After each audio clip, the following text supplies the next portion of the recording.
Donc Daniel Bissa, vous êtes le responsable du CEPAL, Oui. donc, le centre de formation des apprentis, et duquel sort Lucas. Alors quelques mots sur Lucas. Lucas, c'est un très bon apprenti, on ne saurait à moins. Donc il a prouvé par ses brillants résultats passés comme à venir certainement que c'est un des jeunes qui mérite d'être mis en avant, comme beaucoup de jeunes qui fréquentent le CEPAL actuellement, parce qu'on ne peut pas leur reprocher de ne pas être travailleurs. À une époque où on critique beaucoup notre jeunesse, il est de bon ton de mettre ceux qui le méritent à l'honneur. Alors, Daniel Lundman, président de la commission formation de la Fédération des boulangers et boulangers-pâtissiers de Meurthe-et-Moselle, avoir un gamin comme ça, c'est une chance? C'est une joie, c'est un plaisir. Comme je vous ai dit tout à l'heure, c'est un gosse que j'ai connu de ses premières années, ses premiers pas chez Pascal. Avec lui, il a dit, je vous dis, il venait avec nous, il tapait dans la butte, il faisait du sucre, il faisait du chocolat avec nous. Il regardait, on passait une journée complète le lundi, hein, c'était pas 2 heures de boulot. On démarrait le matin, on quittait. Et une journée qui n'est pas rémunérée et qui est totalement bénévole. Nous non plus, donc, hein. Oui, non, mais En voilà. l'occurrence. Et donc ça, c'est encore plus méritoire.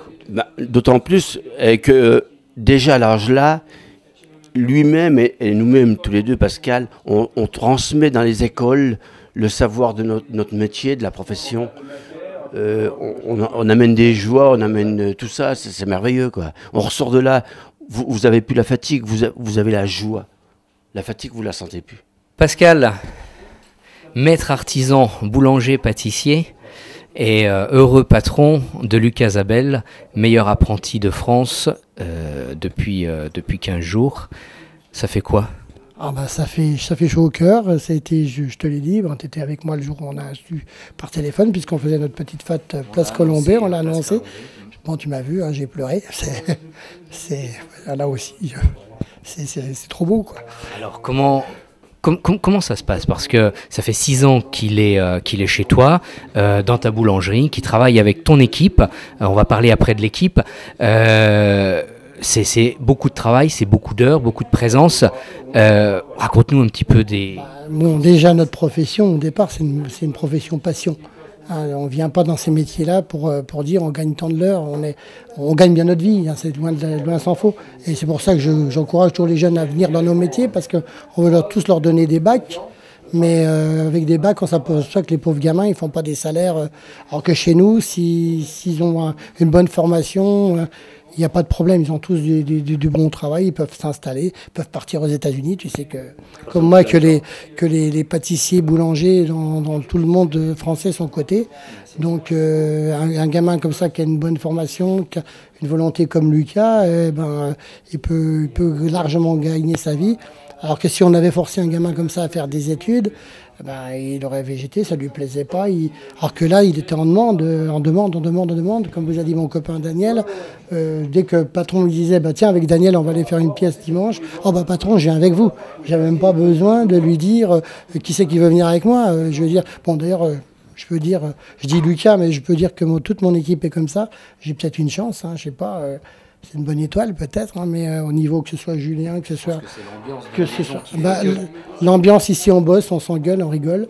C'est important, quoi, comme au sein de la fédération, comme tous les gens qui sont francs l'un en face de l'autre, parce que c'est une chose que moi je supporte pas, c'est l'hypocrisie. Donc moi il faut travailler, il faut que je sois un peu exigeant sur le travail. Dominique est avec moi cet après-midi. Tiens Dominique, tu as cuit trop tes tuiles, tu as pas assez cuit tes tuiles. Mais on est là pour ça, parce que si demain on lâche des gens comme ça dans la nature, ils vont dire on est tombé sur un patron qui nous a mal préparé. Et c'est pour ça qu'aujourd'hui on se retrouve dans le caca, quoi, quelque part. Donc c'est important pour ça. Et puis avec le gamin, il faut être franc, il faut lui dire c'est bien, c'est pas bien, et puis rigoler aussi avec eux quand il y a des bons moments. Alors je pense que vous êtes fiers. Déjà la maman, parce que... Très très fière de mon fils qui a super bien bossé. On l'a encouragé quand il était à Saint-Étienne, on l'a suivi, et puis il nous a donné un très grand bonheur. Alors avant d'arriver là, il y a eu du chemin. Parce qu'il est arrivé ici dans la boulangerie Houillon il y a 6 ans. Il a fallu le pousser un petit peu ou... Oui, beaucoup le pousser parce qu'il n'aime pas l'école depuis tout petit.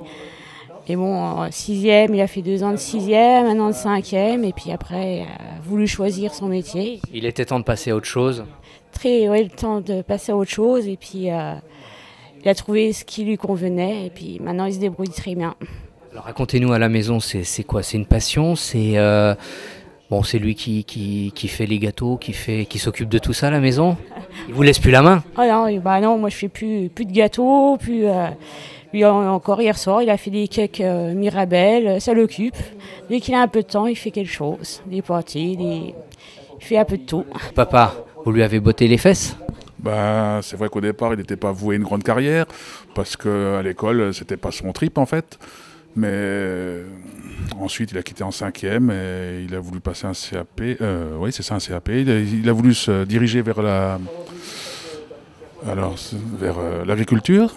Bon, ça ne lui a pas trop plu, donc il a passé 15 jours de stage en pâtisserie. Ça lui a plu.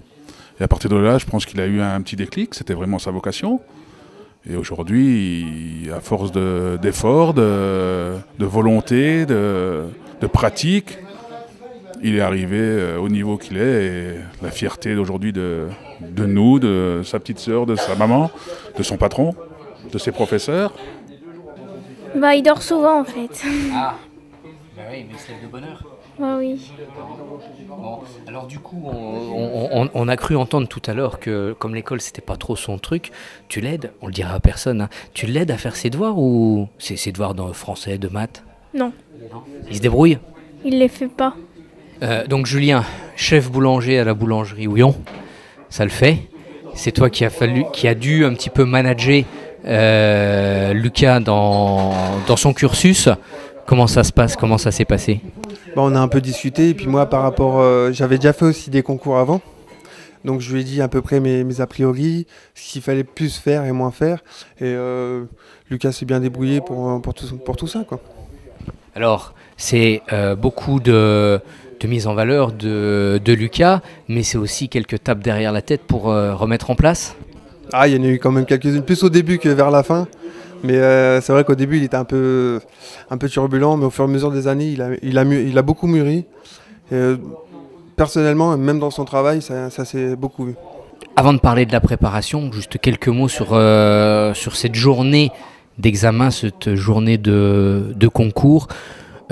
Comment tu y es arrivé, comment l'état d'esprit dans lequel tu y étais et comment s'est passé dans la journée? Tout d'abord, beaucoup de stress. Ça, c'était un truc énorme. Après, je me suis dit, il faut que tu sois à fond dedans et tu y arriveras peut-être. Donc, dès le matin, je me suis lancé dans le concours. Je me suis dit, il faut être le meilleur et tu y arriveras peut-être. Alors, ça commence le dimanche matin de bonne heure? On a commencé à 6h30 et c'est terminé à 14h30. D'accord. Donc, beaucoup de temps, beaucoup de concentration. Pas de pause, je crois? Non, aucune pause. On avait le droit, mais j'ai préféré pas en faire. Et ensuite, à fond dedans, les gens, on les voyait même pas tellement que moi, personnellement, j'étais concentré, donc je les voyais pas. Les gens, voilà. Et puis, début d'après-midi, proclamation des résultats. Les résultats, ils étaient à 16h. Donc, comment ça s'est passé? On a annoncé le vainqueur, on a annoncé les autres, non? Le vainqueur. Et quand ton nom est donné, qu'est-ce qui se passe? Beaucoup d'émotions. J'ai pas pleuré, mais j'avais les larmes aux yeux. Alors, avant cette récompense, ce titre, de la préparation, beaucoup de travail, comment ça s'est passé ici? Qu'est-ce que tu as fait pour pouvoir arriver dans de bonnes conditions au concours? J'ai répété le sujet, je l'ai répété plusieurs fois avec mon chef. Le patron, on va dire la boulangerie. Je l'ai préparé aussi avec le CEPAL, Monsieur Vino, en boulangerie. Ton professeur? Mon professeur de boulangerie. Ensuite, avec le moulin Forichère. Alors, qu'est-ce qui s'est passé là-bas, justement, au moulin? Au moulin, ils m'ont formé aussi un petit peu. Ils m'ont appris des formes, tous des trucs comme ça. Tu étais avec, je crois, un des meilleurs ouvriers de France, c'est ça? Oui. Il me semble, oui. Mais je suis pas sûr qu'il soit meilleur ouvrier de France. Ça a été dit. Ouais, je sais pas. Voilà. Ça, et ensuite, ils m'ont formé un jour. Et le lendemain, je me suis mis tout seul. Et Et voilà, j'ai fait mon concours pendant 8 heures. Ok. Alors quel était le thème cette année pour l'IMAF? Les fables de La Fontaine. Donc, qui était exactement le même thème que pour le meilleur apprenti de Lorraine. Oui. Donc, on m'a dit, j'ai encore pas vu les images, on m'a dit que tu avais explosé ce que tu avais fait au concours régional. Beaucoup mieux, oui. Beaucoup mieux. Il n'y avait rien à voir. Hein.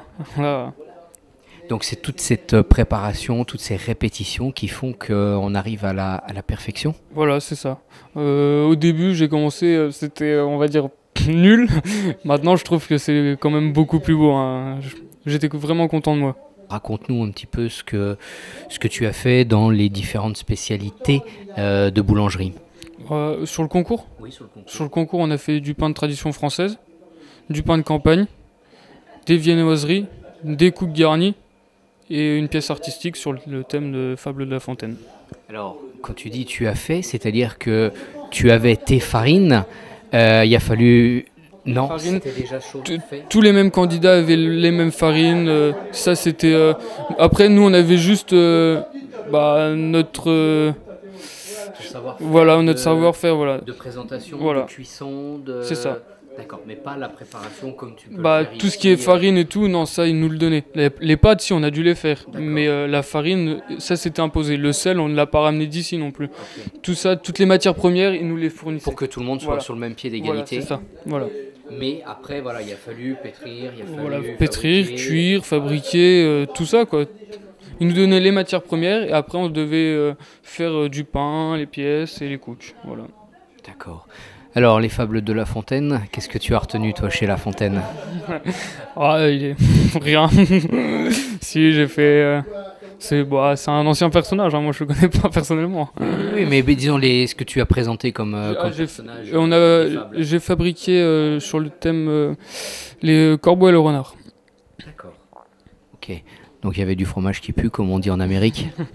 J'ai fait un croissant à la place du fromage, parce qu'il fallait présenter sur la pièce les croissants. Donc voilà. Okay. À ton avis, qu'est-ce qui a fait que le jury a plus penché vers ton travail que celui de tes confrères adversaires? Déjà, ne rien rater, c'est déjà énorme. Parce qu'avec le stress et tout, on peut quand même rater quelques trucs. Et déjà ça, c'est déjà énorme, hein, de rien rater. Et après, peut-être que les coups qui étaient peut-être mieux, je sais pas, ils nous ont rien dit sur ça. Donc